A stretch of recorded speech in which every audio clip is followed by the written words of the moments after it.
करोषु प्रेम प्रणाम। अशुभ हरन मंगल करन धनी श्रीदेव चंद्र जिना। श्री प्राणनाथ निज मूलपति श्री महराज सुना। तेज कुंवर श्यामा अंगुल को पल पल करो प्रणाम। पिया जी को पल पल करो प्रणाम।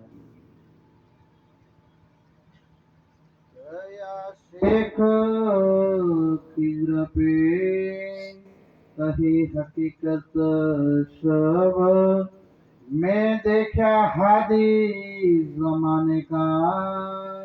शेख खिजरे पूछा कब शेख खिजरे पूछा कब एक कैसी बात तुम कही। आप धामधनी श्री राज्य महाराज पूर्ण ब्रह्म बुद्ध निष्कलंक स्वरूप मंचासीन विद्वत्तर श्री लालदास जी के हृदय स्थल में विराजमान आसपाई के अंदर विराजमान होकर के राज्य महाराज इस बीतक साहब के प्रसन्न राम नवगर के अंदर की बात कह रहे हैं। औरंगजेब जिस सत्य की खोज में था, आपने अगले सभी प्रसंगों के अंदर सुना कि जिसने हदीस और तफसीर हुसैनी और कुरानों के अनुसार उसने जान लिया था कि इमाम महदी स्वयं इस दुनिया के अंदर प्रकट होने वाले हैं। जब उन्हें समझा तब से लेकर के जब दिल्ली दरबार के अंदर संदेश भिजवाया तब से लेकर के पीछे पड़ा हुआ है कि कोई ऐसा दिन आए कि जिस दिन मैं प्राणनाथ जी को अपने पास ले जाऊं और ले जाकर के उनको एकांत में मिलूं और एकांत में मिल करके मेरी सारी तमन्नाएं पूर्ण कर लो, मेरी सारी इच्छाएं पूर्ण कर लो। एक इच्छा है जो इच्छा समाज के सामने वो व्यक्त नहीं कर सकते और उस इच्छा को इसीलिए नहीं कह पाते हैं क्योंकि समाज के अंदर उनका जो शासन था, शरीयत का शासन, इस शरीयत के शासन के अंदर यदि वो किसी हिंदू वैरागी के चरणों में आते हैं तो मान सम्मान पर ठेस पहुंचती है। जिसके दिल में मान और सम्मान की ग्रंथि पड़ी है वो राजा, वो बादशाह श्री प्राणनाथ जी के चरणों में आने से हिचकिचाहट कर देता है। सोचता है कि मैं उसको बंदी बना लूंगा, लेकिन उसको नहीं पता कि जिसने सारी सृष्टि को सर्जन किया हो, जिसके एक आदेश से सारे ब्रह्मांड बनते हो, उस पूर्ण ब्रह्म सच्चिदानंद को दुनिया में कौन बंधन में बांध सकता है? कोई ऐसा व्यक्ति नहीं जो उसको बंधन में बांध सकता है। पुरदल खां को आदेश दिया कि तुम जाओ। पुरदल खां ने अपने निम्न अधिकारी को भेजा, निम्न सेनापति को भेजा जो आते, जिसका नाम है शेख खिदर। और ये शेख खिदर श्री जी साहब के चरणों में आने से पहले राजा रामनगर के राजा को कहते हैं कि मुझे इन वैरागियों को पकड़ करके दे दो। तो पूरी कोशिश करने के बाद भी राजा के मंत्री सुवंश राय आते हैं तो भी श्रीजी साहब उनको समझा करके भेज देते हैं। तब अंत में कहते हैं कि भाई आप चाहो तो उनको सीधा पकड़ लो। और उस समय शेख खिदर घबरा जाता है कि जिसके लिए स्वयं औरंगजेब पड़ा हो, जिसके लिए इतनी सारी फौजें भेज दी गई हो, वो फकीर कभी नहीं पकड़ में आया। इसका मतलब कि इस फकीर के अंदर कोई विशेष शक्ति है, ये फकीर सामान्य फकीर नहीं होगा। और इसलिए उन्होंने अपने ही साथी को भेजा जिसका नाम है भिखारी दास। वो आए और आकर के उनसे मिलते हैं और मिलने के बाद जब वापिस लौट करके जाते हैं, कुरान और हिंदू धर्म शास्त्र के दोनों साक्षियों को समझ जाते हैं।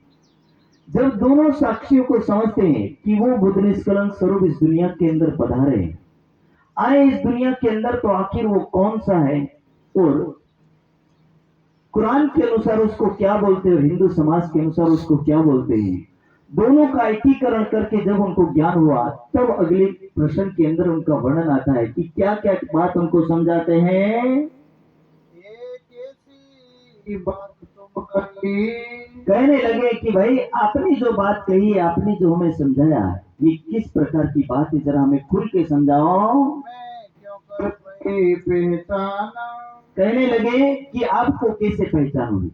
शेख खिद्र के इस प्रश्न के अंदर तुम्हें इस बात की कैसे पहचान हुई है। तब सवाल कहे कुरान और भागवत के प्रश्न।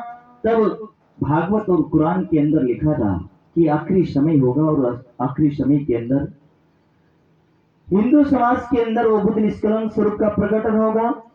और वही बात कुरान के अंदर लिखी थी, ईसा रूहुल्लाह का आना, असराफिल जब्राइल का आना, और असराफिल जब्राइल के साथ साथ असराफिल इस दुनिया के अंदर वो सुर फूकेगा, जिस सुर के कारण से सारी दुनिया के अंदर अखंड ज्ञान का प्रचार होगा।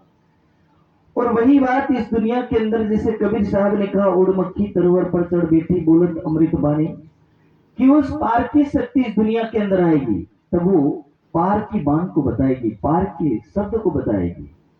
और जिस पार के शब्द को बताएंगे तो सारी दुनिया उस ब्रह्म ज्ञान को, अमृत ज्ञान को प्राप्त करके सारी दुनिया के लोग उस अमृत का रसपान करके अपने इस आत्मा को भव सागर से पार ले जाएंगे।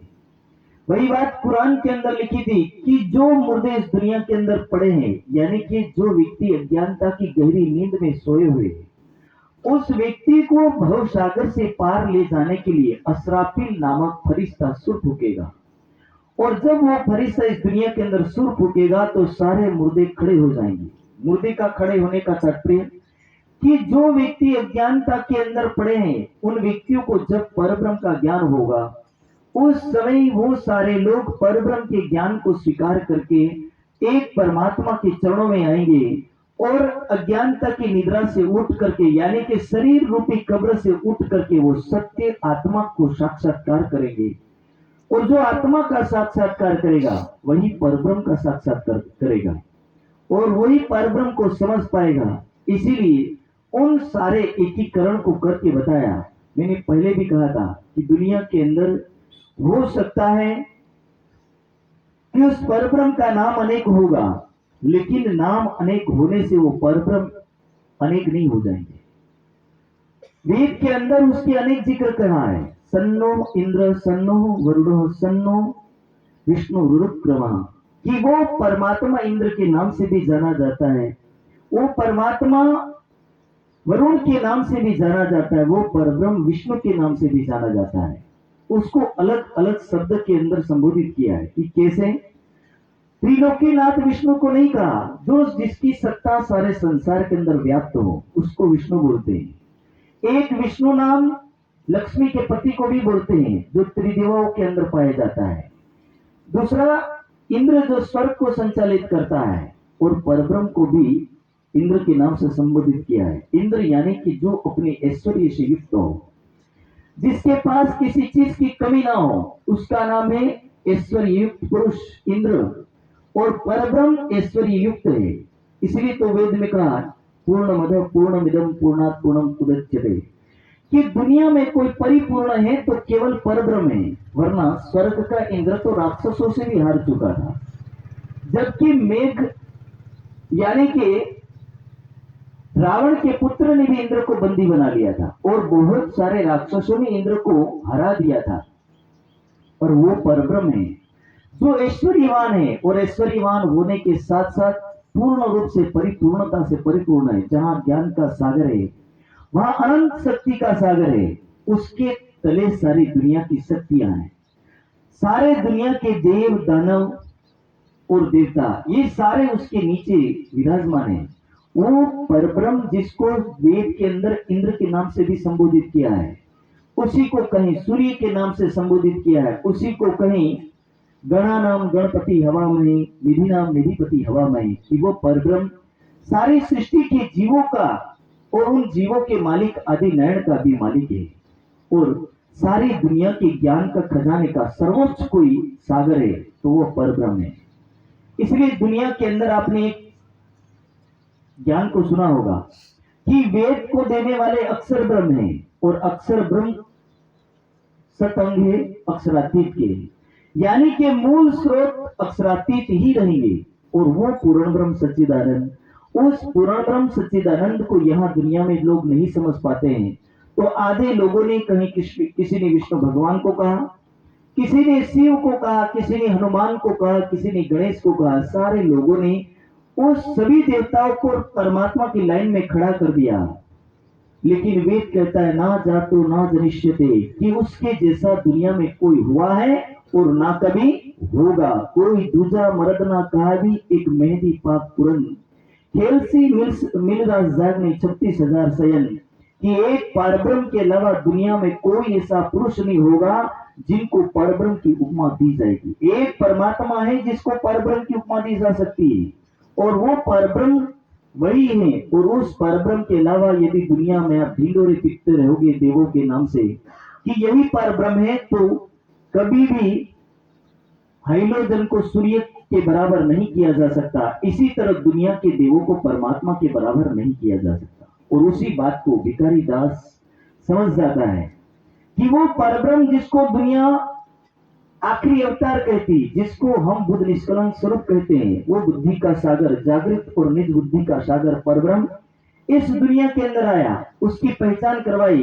और असराफिल, इशारुल्लाह, इन सारे निशानों को बताते हुए अब अगले निशानों को क्या कहते हैं। 7 कयामत के निशानों के अंदर अगले प्रसंग आते हैं। एक दातुलरज, दातुलरज जानवर का भी इसमें जिक्र आता है। दातुलरज जानवर यानी कि ऐसी पाश्विक वृत्ति, पाश्विक वृत्ति यानी पशुयुक्त मानव हो जाएगा, जिसके मानव के अंदर सींग नहीं होंगे, लेकिन बलद की तरह लड़ने का सामर्थ्य बहुत ज्यादा होगा। हाथी की तरह उसकी आदतें होगी, यानी कि हाथी के कान जैसे बड़े होते, मानव सुनेगा कम और उस बात को बढ़ा चढ़ा करके इतना बताएगा कि जिस वजह से समाज के अंदर लड़ाइयां उत्पन्न होने शुरू हो जाएगी, और इस तरह की प्रवृत्ति मानव की हो जाएगी। इसलिए कुरान के अंदर और हदीस और तफसीर हुसैनी के अंदर इसका जिक्र आता है कि दातुल जानवर कैसा होगा, तो बोले उसकी दृष्टि सूअर जैसी होगी और उसकी छाती शेर जैसी होगी। कि कलयुग का मानवी कैसा होगा, तो बोले उसके अंदर दया नाम की वस्तु नहीं होगी। पड़ोस में कोई मर रहा होगा, लेकिन उसको जाकर के पूछने वाला कोई नहीं होगा। इस दुनिया के अंदर हजारों बकरी और हजारों गायें मुसलमान और सब कसाई काट के फेंक देंगे, लेकिन कोई व्यक्ति उस प्राणियों पर दया नहीं करेगा। मानव मानव का खून चूस रहा होगा, मानव मानव का शोषण कर रहा होगा, मानव मानव को मार रहा होगा। उस समय की अवस्था ऐसी हो जाएगी कि देखने में 2 आंखें और 2 कान और 2 हाथ और 2 पैर वाला मानव होगा, लेकिन अंदर पूरे के पूरे आदतें और पूरे के पूरे लक्षण उसके पशु जैसे होंगे।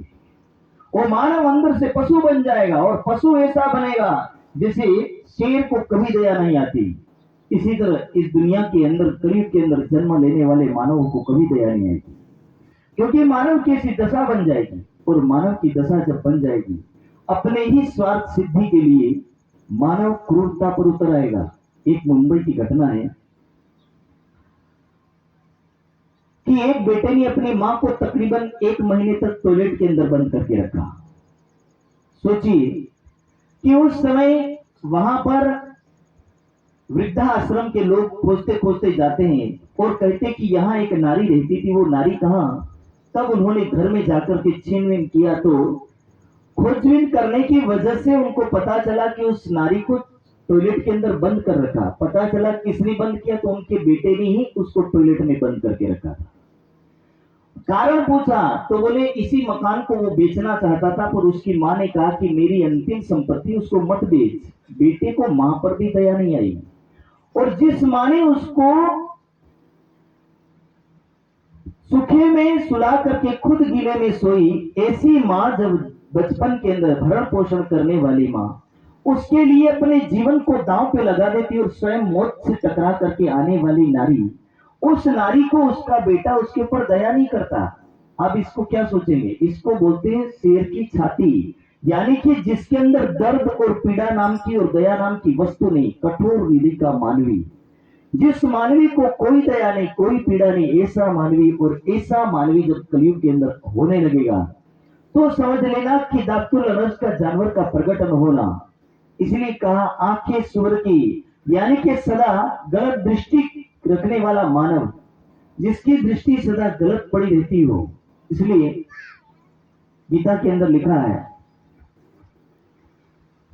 मातृवत परदारेषु परद्रवेषु लुष्टवत आत्मवत सर्वभूतेषु यह पश्यति स पंडित, कि धर्म के सिद्धांतों को कौन पालन करेगा, सही मार्ग पर कौन चलेगा। तो कह दिया कि जो सारी सृष्टि को आत्मा की दृष्टि से देखेगा, स्त्री को मां के समान देखेगा, बहन और भाई के समान देखेगा, और जो स्त्री पुरुष को भाई और पिता के और दादा के समान समझेगी और अपने पति को पति के समान समझेगी, ऐसे ही व्यक्ति धर्म की राह पर चल पाएंगे। वरना जिसकी कुदृष्टि होगी वो सुअर की दृष्टि जैसा, यानी कि एक जैसे भूंड होता है, उस भूंड की नजर सदा गंदगी के ऊपर ही होती है। वो कभी भी अच्छा खाना नहीं खा सकता, वो कभी भी अच्छी जिंदगी नहीं जी सकता, क्योंकि उसकी दृष्टि ही गलत है, उसकी आदतें ही गलत है। और जिसकी आदतें गलत है ना, वो कभी भी धर्म का पालन कर सकता नहीं है। भले धर्म में बैठा होगा लेकिन वो धर्म को स्वीकार नहीं कर पाएगा, उसके अंदर धर्म के लक्षण ही प्रवेश नहीं कर पाएंगे। और जिसके अंदर धर्म के लक्षण नहीं प्रवेश कर पाएंगे उस लोगों की दशा ही खराब रहती है।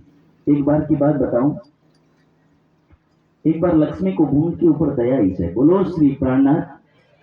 लक्ष्मी को भूंड के ऊपर दया आई, सोचा कि कलयुग के अंदर धरती के अंदर केवल बोझ बन करके जी रही, ना बेचारे को सोने का ठिकाना, ना खाने का ठिकाना। लक्ष्मी ने कहा इनको ले चलो बैकुंठ के अंदर, और सारे भूंडों को धरती से उठा करके बैकुंठ ले जाया गया। पूरे बैकुंठ में भूंडों ने घूम करके देखा, बोले हमारे लायक एक भी कमरा नहीं, क्योंकि बैकुंठ के अंदर जो स्वच्छता थी, जो पवित्रता थी, वो देख करके ये घबरा गए। एक रूम में कोने में चिपक करके बैठ गए। लक्ष्मी ने सोचा भूंड बेचारे परेशान हैं, तो सोचा कि हम अच्छे से फल फूल दे, और उन्होंने सफरजन से लेकर के केरी से लेकर के जितने अच्छे व्यंजन थे वो सारे के सारे फल दिए, पर भूंड उनको खाने को स्वीकार नहीं कर रहा है। मखमली युक्त रजाइयां और गद्दे और बेड लगाया, बिस्तर लगाया, पर भूंड उस पर चढ़ने को तैयार नहीं। एंड में सब भूंडों ने मिलकर के सलाह किया, मशुरा किया, इस लक्ष्मी को कैसे हमारे रास्ते से हटाया जाए। यही बात विष्णु भगवान को पता चल गई कि सारे भूंड मिलकर के लक्ष्मी को गाली दे रहे। बोलो श्री प्राणनाथ। लक्ष्मी के विष्णु भगवान कहने लगे, वो देवी आ तुम्हारी योग्य नहीं, ई झांकी लाया त्या छोड़ी आओ, धर्म ने लायक, એ વૈકુંઠની લાયક નથી। એવી રીતે આ દુનિયાની અંદર જ્યારે ધર્મમાં વ્યક્તિ આવતો ને, અને ધર્મમાં આવતા વ્યક્તિની જ્યારે કુદૃષ્ટિ બનતી હોય, એ બેઠો ધર્મની અંદર, જેમ ભૂંડ બેઠા છે સ્વર્ગની અંદર, પણ દ્રષ્ટિ કેવી? કુદૃષ્ટિ। એને ગંદકી સિવાય દુનિયામાં કોઈ વિચાર આવતો જ નથી। એવી રીતે જ્યારે ધર્મમાં બેઠેલો માણસ, એની એના હૃદયની અંદર દયા નથી, એના હૃદયની અંદર પવિત્રતા નથી, એની આંખોની અંદર સ્વચ્છતા નથી। જે આંખો પવિત્ર દૃષ્ટિથી દેખી નથી શકતી એવો માનવ પાશ્વિક વૃત્તિનો માનવ હશે। એવો માનવ આ દુનિયાની અંદર દુષ્પ્રવૃત્તિનો અને પશુ પ્રવૃત્તિનો માનવ હશે। इसलिए ऐसे मानव से सदा सावधान रहे। और इसीलिए उसकी गर्दन अहंकार से परिपूर्ण होगी, यानी कि मुर्गे के समान होगी। जैसे कहा जाता है कि सारे प्राणी गर्दन झुका करके पानी पीते, सारे पक्षी गर्दन झुका करके दानों को चुगते हैं, पर ये मुर्गा कभी भी जल्दी लंबे समय तक कभी भी गर्दन झुका सकता? थोड़ी समय के लिए झुका भी दिया मान लीजिए, पर ज्यादा लंबे समय उसका टिकेगा नहीं। इसी प्रकार वाणी के अंदर उसको कहा कि मानव कैसा होगा, तो अहंकार युक्त होगा। और अहंकार युक्त मानव की जिंदगी कैसे होती है कि अहंकार युक्त मानव सदा अपना सब कुछ खो देता है। अहंकार में तीन गए, धन, वैभव और धन यश, कि जिसका यश भी चला गया और जिसका वंश भी चला गया और वैभव भी चला गया। ना मानो तो देख लो रावण, कौरव और कंस डूबे उनके वंश, कि यदि नहीं समझ में आता है तो उनके वंशों को देखिए। रावण का कुल नाश हुआ, कंस का कुल नाश हुआ, और रावण की और कंस की कुल संपत्ति नाश हुई। इसी तरह कौरव का भी वंश नाश हुआ और कौरव की संपत्ति भी नाश हुई। इसी तरह हे मानव, वाणी में लिखा है, यही बुजुर्ग की साथ जी भया गले में, तो धनी को ना देवे देखने, यही खूबी इन लोग कि परब्रह्म को यदि कोई देखने नहीं देता तो ये अहंकार हमारे बीच में जैसे कोई कांटा बन करके पड़ा है, कोई पर्दा बन करके पड़ा है। इसी तरह ये अहंकार हर मानव के बीच में पर्दा का रूप काम करता है। यही अहंकार मानव को डुबो देता है। खोवे जोश बंदगी खोवे और साहिब की दोस्ती, कि क्या क्या इससे नुकसान है, तो बोले बंदगी यानी कि भक्ति खो देता अहंकार की वजह से, टेंशन ले लेता है। आज मारू सम्मान नहीं थયું એટલે હવે હું ભક્તિમાં જાઉં, કાલથી આના મહારાજ જોડે નહીં જવાય महाराज। बोलो श्री प्राणनाथ। खोवे जोश, खोवे बंदगी और साहेब की दोस्ती। जोश यानी कि अक्षरातीत की शक्ति को भी खोएगा और अक्षरातीत की मित्रता यानी कि दोस्ती को भी खोएगा और ज्ञान को भी खोएगा, अक्षरातीत के सानिध्य को भी खोएगा। यही अहंकार है, यही खूबी इन लोग की दुनिया के अंदर की मानव की जो वृत्ति है, ये वृत्ति मानव की कभी जाएगी नहीं और ज्ञान कभी उतरेगा नहीं। खाली अहंकार के अंदर डूबा मानव ज्ञान शक्ति और परमात्मा की सानिध्य से विमुक्त हो जाता है। इसलिए ये वाणी हमें संबोधित करते हैं कि अहंकार की गलती गले में ना पाले, अहंकार को अपने हृदय के अंदर धारण ना करे। अगले चरण में क्या कहा? अगले चरण में कह रहे कि पीठ कैसी होगी, तो कह रहे गिद्दड़ जैसी। गिद्दड़ यानी कि गिद्दड़ की पीठ बहुत कमजोर होती है। कहने का तात्पर्य कि यदि धर्म के नाम से किसी से 100 रुपया भी मांगा जाएगा ना तो 1000 बार सोचेगा। और यही बात यदि किसी लगन प्रसंग में खर्च करने कहा जाए तो कम से कम 50,000 का व्यक्ति दारू पिला देगा, 50,000 का खर्च कर देगा खाने पीने में, और फालतू में फटाकड़े में 50,000 व्यर्थ में बर्बाद कर देगा। लेकिन धर्म के नाम से 100 रुपया देने को नहीं तैयार होगा। ऐसा इस कलयुग का मानवीय होगा। और ऐसे मानवीयों को कहा कि इसकी पीठ कैसी होगी? गिद्दड़ की पीठ, यानी कि ये इतना धर्म के नाम से इतना कमजोर होगा कि ये 1 रुपया भी देने को तैयार नहीं होगा, धर्म के नाम से समर्पण करने को तैयार नहीं होगा। इसलिए ऐसे मानवी को कहा, आंखें सूअर जैसी, शेर की छाती, गर्दन मुर्गे जैसी, कान हाथी जैसे और पीठ गिद्दड़ जैसी। ये सारी प्रवृत्ति मानव के अंदर भरी पड़ी रहेगी। और जब जब मानव के अंदर ये प्रवृत्ति रहे तब समझ लेना कि इस कलयुग के अंदर ये दातुल अरज नामक जानवर प्रकट हो चुका। अगला वर्णन लिखा है, पहाड़ी बेल की तरह उनके सींग होंगे। यानी कि पहाड़ी बेल यानी आपने कभी कभी फलिया में लोगों को देखा होगा, सोसाइटी में कुछ कुछ ऐसे प्रवृत्ति के लोग होते हैं जो सप्ताह में 1-2 बार लड़ ना ले तब तक उनको चैन से कभी नींद आती, आदत होती है उनको। वो आदत क्यों कभी भी छोड़ना चाहते नहीं, कभी ना किसी के साथ लड़ ही लेते हैं। इसको बोला पहाड़ी बेल के सिंग। यानी कि अपनी सिर की खुजली मिटाने के लिए वो बलद क्या करता है, कभी किसी वेलड़ी को तोड़ता है, कभी किसी झाड़ को तोड़ता है। इसी तरह समाज में जीता मानव जिसके अंदर क्रोध और ईर्ष्या की अग्नि धधक रही हो, ऐसा मानव हर किसी से लड़ता फिरता है। और लड़ने वाला मानव बोले पहाड़ी बेल जैसा होगा जो अपने क्रोध को कभी कंट्रोल नहीं कर पाएगा। और इस तरह 7 कयामत के निशानों को वर्णन करके बताते हैं। और कयामत के निशानों के साथ साथ और क्या बताते हैं? तुम चलो उतही करावे दीदार। अब भिखारी दास कहने लगे कि हे सेखदार, अब तुम चलो उनके पास चलो, हम आपको उनका दर्शन करवाते हैं। शेख वैसे ही उठिया। शेख खिजर उठ गया। और शेख खिजर उठने के बाद शुद्ध नाम है शेख खिजर नाम है। शेख खिजर यहां से जब चला और जब चलने लगा तो उस समय श्री जी साहब से आकर के मुलाकात करते हैं। तब शेख को गुस्सा चढ़ा। और एक दिन शेख खिजर सभा के अंदर शांति पूर्वक सभा में बैठ करके सत्संग को श्रवण कर रहे थे। चर्चा श्री जी साहब के मुखारविंद से हो रही थी। रामनगर के वासियों ने सोचा कि हमारे मुसलमान भाई यहाँ पर आए हैं और यहाँ आकर के बोले इन हिंदू वैरागियों को पकड़ने आए हैं, हम सब मिल करके उनकी सहायता करते हैं। ऐसे करके रामनगर के मुसलमानों ने देखा कि हम इन वैरागियों को पकड़ करके दे दे, इसीलिए सब लोग अपने घरों से निकल करके सभा में आकर के परेशान करने लगे। और जब परेशान करने लगे तब सिर्फ खिजर खड़ा होकर के कहने लगता है कि इन मुर्दारों को पकड़ो और पकड़ करके इस मंच से बाहर फेंक दो। उनको गुस्सा आ जाता है, कहने लगते कि मेरे और हादी के बीच में ये कौन है जो हमारे बीच में खलल डाल रहा है? कौन है ये जो सत्य धर्म का प्रचार नहीं होना दे रहे हैं? और सबको गुस्सा होकर के यहाँ से भगा देते हैं। उनके सैनिक श्री जी साहब के चरणों में आकर के नतमस्तक हो जाते हैं। कुरान और कुरान की दोनों की साक्ष्य एक साथ समझा देते हैं। दोनों को समझाने के बाद शेख खिजर को एक सत्य की पहचान होती है। शेख खिजर श्री जी साहब के चरणों में आकर के अपना सर्वस्व समर्पण कर देते हैं। अपनी फौज को कहते हैं कि जिसको हादी के कदमों में आना है वो आ सकता है, जिसको जाना है वो जा सकता है, किसी को रोक टोक नहीं है। और सब लोगों को समझाने के बाद ये धर्म का मार्ग है, कोई दबाव का मार्ग नहीं है। वहां कई मुसलमान श्री जी साहब के चरणों में आकर के तारतम ग्रहण करते हैं।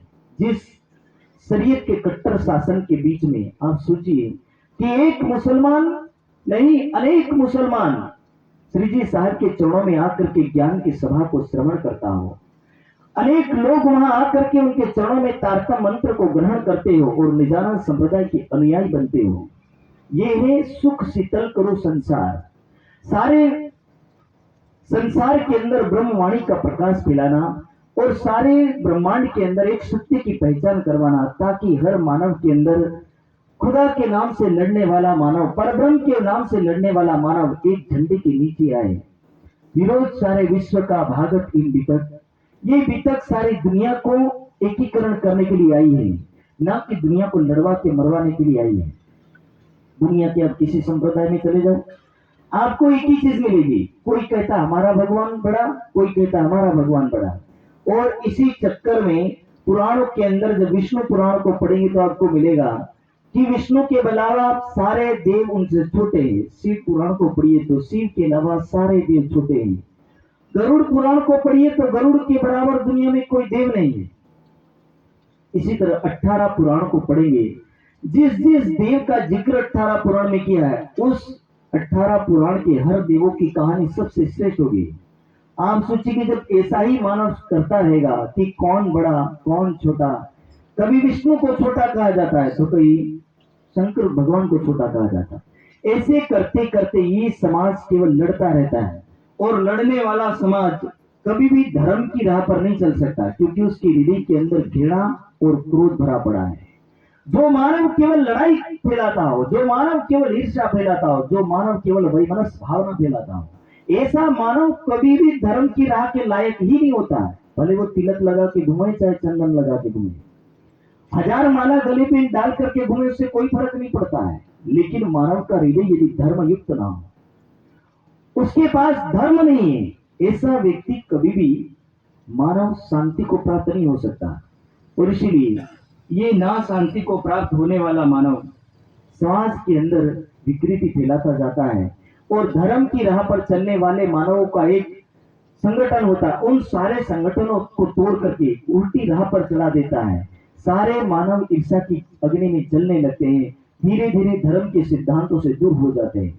और ये वाणी एकीकरण करके सारे लोगों को एक शांति के मार्ग पर लाती है। और इसलिए जो वाणी का सिद्धांत है सुख शीतल करो संसार, इसी तरह वेद ने कहा सर्वे भवन्तु सुखिनः सर्वे सन्तु निरामया, कि हे मानव तुम सारी सृष्टि को सुख दो और सभी को सुख के सागर में डुबो। इसलिए वेद के दूसरे सूत्र में कहा अयम निज परोवेति गणना लघु चेत साम। अगले चरण में कहा वसुधैव कुटुंबकम, की सारी सृष्टि हमारा कुटुंब है। वसुधैव यानी वसुधा यानी पृथ्वी, कुटुंबकम ये सारा संसार हमारा है। और सारे संसार को अपनेपन की भावना से देखिए, धर्म को परमात्मा का स्वरूप समझे और परमात्मा को धर्म का स्वरूप समझे। सारी दुनिया में एकीकरण करिए और शांति के मार्ग पर चलिए। और आज धर्म की राह पर चलने वाला मानव एक दूसरे को नीचा दिखाने के लिए हर कोई मानव एक दूसरे को जलील करता है और धर्म से कोसों दूर हो जाता है। पर ये वाणी लड़ाई लफड़ों से दूर करती है, सबको शांति के मार्ग पर ले जाने के लिए है। इसलिए इस वितक के प्रसंग के अंदर एकीकरण से खिजर को समझाया। सभी फौज को यानी कि सभी मुसलमानों को एकीकृत करके बताया। शेख हिजरत के साथी कहने लगे, ये कोई और नहीं, ये तो जमाने का खावंद है, ये आखरुल जमा में इमाम महदी है, जो सारी सृष्टि का एक मालिक है। और सारे सृष्टि का मालिक परब्रह्म इस दुनिया के अंदर आया है और वही एक सत्य पहचान करवा देते हैं। नबी और नारायण जैसे एक पहचान करवाते हैं कि जिस अक्षर ब्रह्म के अंदर और जिस अक्षर ब्रह्म का मन स्वरूप आदि नारायण है, इसी तरह अक्षर ब्रह्म की आत्मा स्वरूप नबी यानी मोहम्मद साहब है, दोनों ही एक तन से है, फिर आखिर लड़ाई क्यों। और इसीलिए नबी और नारायण का प्रसंग जैसे संबंध में आता है जिसमें एकीकरण करके सूत्र बताया, इसी तरह सारे प्रसंगों को एकीकरण करके बताया। शेख खिदर की आंखें खुली, सत्य के मार्ग पर आए और सत्य के मार्ग पर आने के बाद वहां के जो राजा थे उस राजा को जाकर के कहते कि हे राजन, तू कैसा दुर्भाग्यशाली है, तेरे राज्य के अंदर ज्ञान की गंगा की वर्षा हो रही है, तेरे राज्य में ज्ञान की गंगा भरी है और तू इस गंगा के किनारे बैठ करके भी कोरा रह गया। धिक्कार है तुझे, तेरे दरवाजे पर स्वयं परब्रह्म पधारे और तू परब्रह्म के स्वरूप को पहचान नहीं कर पाए। तू उसको संत समझा, तू उसको फकीर समझा, कैसा तू व्यक्ति है।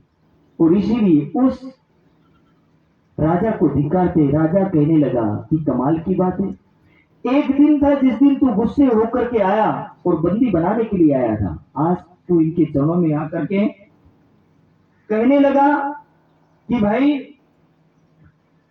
ये प्राणनाथ जी खुदा के स्वरूप है, मुझे तो समझ में नहीं आ रहा। इसीलिए जब राजा को समझ में नहीं आया तो उनके मंत्रियों ने भड़का दिया। उनके मंत्रियों ने कहा कि ये जो फकीर है, ये साधु है, सन्यासी है, बड़े चमत्कारी है, बोले ये भूरकी डाल देते, जो उनके चरणों में आता है वो उनका ही होके रह जाता, वो कभी वापस वहां से लौट के जाता नहीं। इसीलिए मंत्रियों के भड़काने की वजह से राजा ने भोज के लिए बुला तो लिया, दूर से खड़े होकर के दर्शन करते हैं। उनके मंत्रिमंडल ने कहा पास में मत जाना वरना ऊपर से भुरकी डालेंगे, आप उनके होके रह जाओगे और आप उनके अनुयायी बन जाओगे। राजा हिंदू होने के बावजूद भी श्री प्राणनाथ जी के चरणों में आ नहीं पाता है। अक्षरातीत के ज्ञान का सागर, उस ज्ञान के सागर का आनंद नहीं ले पाता, अखंड सुख को प्राप्त नहीं हो पाता है। संसार के नाशवान सुखों की कामना करने वाला राजा स्वयं उस अखंड सुख से वंचित रह जाता है और दूर खड़ा खड़ा दर्शन करता है। भोजन अरुगाने के बाद सुंदर साथ वापिस आ जाते हैं। राजा इस ज्ञान के अवसर को छोड़ देता है। कहने का तात्पर्य ये वाणी में लिखा है कि इस दुनिया के अंदर जब अक्षरातीत आएंगे तो लोग केवल बाहरी रूप को जानेंगे और जब बाहरी रूप को जानेंगे तो सारे लोग उस रूप की वजह से सत्य के स्वरूप को भूल जाएंगे। एक प्रसंग आता है, इस दुनिया के अंदर अजाजिल का प्रसंग है कि अजाजिल को खुदा ने आदेश दिया कि परमात्मा ने आदेश दिया कि हे अजाजिल, तो आदम को बना, यानी कि पुतले को बना। और उस अजाजिल ने एक आदम का सर्जन किया। आदम यानी कि मानवी मानव शरीर, आदम रूपी मानव शरीर का सर्जन किया। किसने? अजाजिल ने। और उसी अजाजिल को खुदा ने कहा कि हे अजाजिल तू उस पर सिजदा कर। तब अजाजिल ने कहा कि मैं उसको सिजदा नहीं कर सकता। उस समय कहा जाता है कि अजाजिल के ऊपर बहुत बड़ी लानत लगी। कहने का तात्पर्य क्या है? ये प्रसंग अलग अलग घटता है। कभी औरंगजेब के लिए घटता है कि आदम स्वरूप श्री प्राणनाथ जी, और ये औरंगजेब बाहरी शरीर को देख करके उसके ऊपर आस्था नहीं लाते हैं। ब्रह्मा जी से ब्रह्मा जब कृष्ण के अंदर अक्षरातीत आए तब ब्रह्मा ने भी मना कर दिया कि हम उनको नहीं जानते कि वो परब्रह्म है या नहीं है। कहने का तात्पर्य है कि इस दुनिया के अंदर केवल शरीर की दृष्टि से देखने वाला मानव अंदर की स्वरूप की पहचान नहीं कर पाएगा। और इसीलिए वाणी के अंदर लिखा है, अंधनी आंख रुदे तने आपण माहेना बाहर, तो नींद खोई हाथ थी कि जिस अंधे की आंख तो शायद अंदर की हो सकती है पर हमारी तो बाहर भी नहीं है और अंदर भी नहीं। कहने का तात्पर्य नींद खोई हाथी अक्षरातीत के खजानों को खो दिया और सत्य के स्वरूप को इस राजा ने नहीं पहचाना। औरंगजेब ने उस खजाने को नहीं प्राप्त किया, ना ही उन राजाओं ने प्राप्त किया जो श्री प्राणनाथ जी को किसी मानवी के रूप में देख रहे थे, जो कोई पुरुष के रूप में देख रहे थे। पर किसी को ये नहीं पता कि ये कोई साधु संत नहीं। वाणी में लिखा है, रेहू नाही सिद्ध संत ही भगत, कि ये कोई संत भगत और फकीर, ना पीर पैगंबर ना तीर्थंकर, ये कोई नहीं है। ये वो पूर्ण ब्रह्म सच्चिदानंद है। उस पूर्ण ब्रह्म सच्चिदानंद की तुम पहचान करो। यही पहचान करवाने के लिए शेख खिदर पूरी कोशिश करते, पर राजा श्री जी साहब के चरणों में नहीं आ पाता है। उसके बाद आगे के प्रसंग में क्या होता है? फिर शेख जे मांगिया, फिर शेख खिजरे क्या मांगा?